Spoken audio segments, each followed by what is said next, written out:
Olá, sejam bem-vindos a mais uma aula de Biologia. Eu sou Eduardo Galvino, professor de Biologia.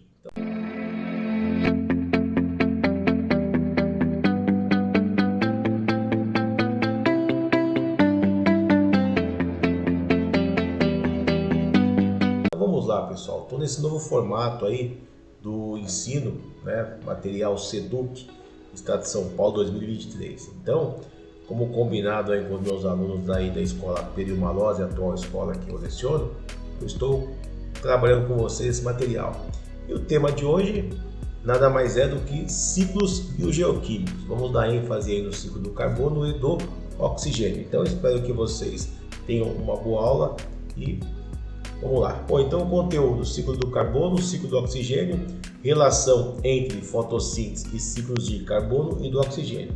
Quais são os objetivos? Analisar os ciclos biogeoquímicos do carbono e do oxigênio e relacionar o ciclo do carbono e do oxigênio ao processo fotossintético. Muito bem, pessoal, para começar essa aula vamos ter uma frase aí bem interessante, né? Diz o seguinte: na natureza nada se cria, nada se perde, mas sim tudo se transforma. Essa frase foi atribuída ao famoso químico, né? Lavoisier. Tá? Ele que foi fundamental para a revolução da química do século XVIII, além de ter sido muito influente na história da química e da biologia. Na sequência, nós temos outra frase aí de Carl Edward Sagan, né? Um cientista planetário, que diz o seguinte: somos todos poeira das estrelas. Ou seja, o que ele quer dizer com isso? Que somos todos do mesmo material, né? Então, o universo ele é formado por todos os elementos químicos que existem no planeta Terra e também fazem parte do nosso organismo. Então, nós temos a mesma matéria-prima. Tem uma frase aí embaixo do que nossos corpos são formados. Bom, pessoal, então os compostos, né, os elementos majoritariamente do nosso organismo são o carbono, oxigênio, hidrogênio e nitrogênio, formando aí os hidrocarbonetos, né? Então podemos estudar esses elementos, né, citados acima, a partir da análise dos ciclos biogeoquímicos, que são o quê? Processos que reciclam constantemente os elementos da natureza. Ciclo quer dizer o seguinte: envolve o movimento dos elementos ou compostos essenciais à vida entre fatores bióticos e abióticos. Tá? Para quem não se lembra o que são esses fatores, bióticos é tudo aquilo relacionado à vida, né? Como os vegetais, os seres vivos em geral, como nós, animais, né? As bactérias, enfim. Fatores abióticos são os fatores brutos, né? Sem vida da natureza, como o ar, a luz, temperatura, né? E aí vai. Bio significa o quê? Aponta as transformações que ocorrem com a participação dos seres vivos, né? Então, tudo que tem bio quer dizer vida, relacionado a seres vivos. Geo significa que a origem dos elementos está associada à composição básica da superfície da Terra. E químico denota o quê? Que os ciclos acontecem por meio de sucessivas reações químicas. E sempre, né? Então vamos lá, ciclo do carbono. É possível analisar o ciclo do carbono como dois subciclos interligados.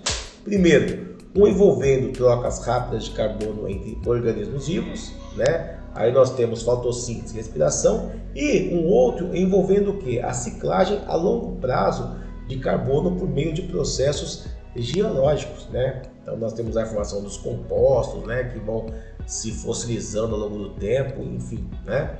Então, apesar da possibilidade de serem analisados separadamente, é fundamental perceber que esses ciclos estão interligados. O carbono existe no ar como o gás dióxido de carbono, que é o CO2, né? Ou CO, que é o monóxido de carbono, e também pode dissolver na água reagindo e produzindo o bicarbonato, né? Com a sigla aí é fórmula HCO3, também conhecido como ácido carbônico, beleza? No processo fotossintético, os seres fotossintetizantes convertem dióxido de carbono ou bicarbonato em moléculas orgânicas, né, que são a glicose, por exemplo, que é o monossacarídeo, certo? Que vão formar as outras moléculas mais compostas. As moléculas orgânicas sintetizadas são absorvidas nos níveis tróficos de uma cadeia alimentar, nos quais também ocorre o processo de respiração celular, que converte o carbono orgânico no gás carbônico, que é o CO2, que é liberado novamente na atmosfera. Então aí nós temos aí o ciclo simples do carbono. O armazenamento por longo prazo do carbono orgânico ocorre quando a matéria dos organismos vivos é depositada em solos profundos, enterradas ou quando forma rochas sedimentares. Nós estamos falando aí da fossilização dos elementos, né? Então, quando o organismo ele morre, né, ele sucumbe, a primeira coisa que vai ser decomposta são as partes moles do corpo, né? Aí sobe o esqueleto, os ossos. E eles vão ao longo, né, dos tempos sendo aí, eles são decompostos, né? E o carbono ele vai gradativamente sendo soltado, vamos dizer assim, no solo e depois sendo soterrado. Depois de milhares de anos, né, esse carbono que se acumulou no subsolo forma o que chamamos de combustíveis fósseis. Aí vem o que? O petróleo, né, o carvão mineral, que vão servir posteriormente como fontes de energia. Tá? Dois processos podem acelerar a recondução desse carbono ao ciclo biogeoquímico, que são as atividades vulcânicas e, obviamente, a extração do petróleo, né?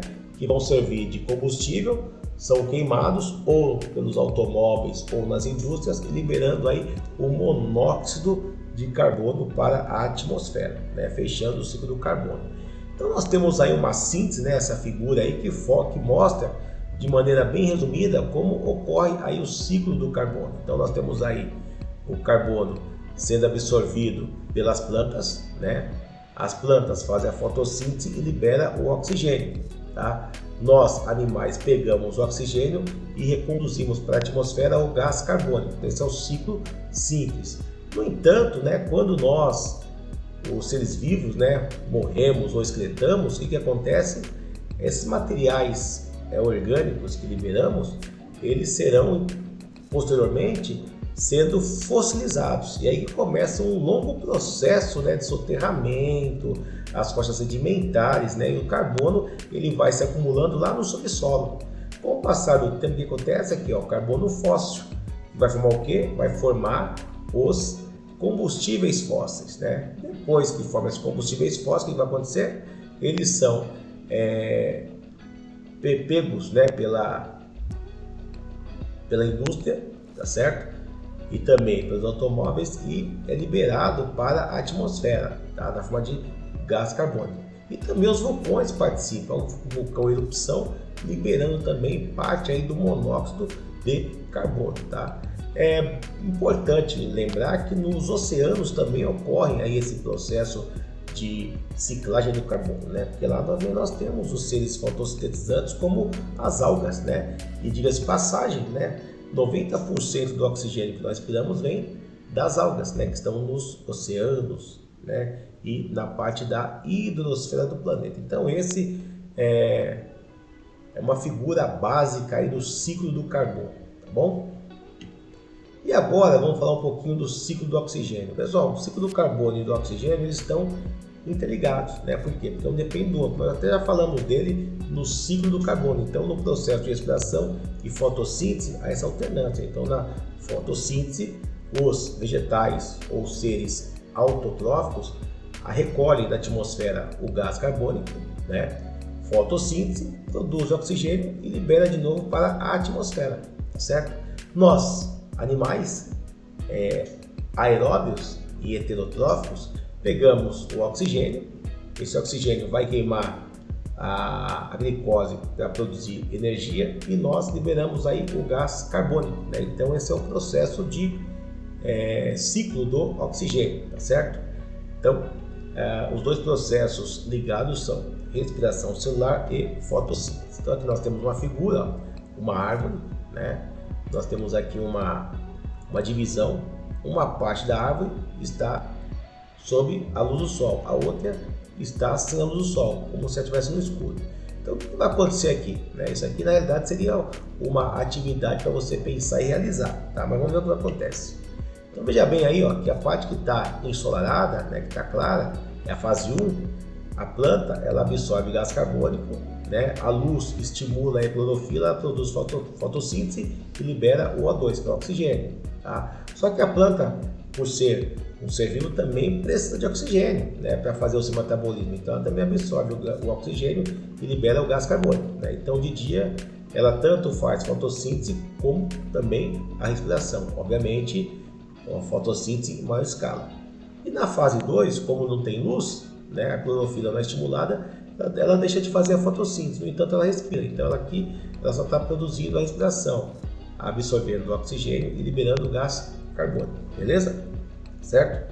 E para fechar, né, nós temos essa figura aqui, onde você vai encaixar aqui quem é CO2, quem é carboidrato, quem é o processo de respiração e tudo mais. Então, observando esse quadro aqui, tá? Então vamos fazer o seguinte, vamos tentar fazer essa montagem, tá? Aqui nós temos CO2, né? O que seria o CO2 aqui? O CO2 seria a letra A, né? A letra A. O B, né? Ele seria o quê? Ele seria uma planta, a letra B, tá? Por quê? Aqui tem o CO2, o 1 seria a fotossíntese, porque a planta está pegando o gás carbônico, né? A 1 seria o seguinte, seria também fotossíntese, né? Fotossíntese. Aqui seria o C, seria o carboidrato, né? O 3 aqui seria alimentação, certo? O D aqui seria o animal herbívoro, que está se alimentando do carboidrato, né? Está se alimentando do vegetal, certo? O 2 seria respiração, né? Onde o indivíduo D aqui, que é o herbívoro, está liberando gás carbônico para a atmosfera, tá bom? E o 4 aqui, ó, seria a decomposição, né? E o E seria o quê? Fungos e bactérias, tudo bem? Então, essa é a síntese. Vocês tentam fazer também como lição de casa aí no caderno para poder não se perder nas atividades, tá certo? Então, o que aprendemos hoje? Analisamos os ciclos biogeoquímicos do carbono e do oxigênio e relacionamos o ciclo do carbono e do oxigênio ao processo fotossintético, certo? E se prepare para fazer o quê? Fazer a atividade, né, que está proposta aí no repositório, está chegando aí no seu celular, tá bom? Então, boa tarefa aí e até a próxima aula. Muito obrigado.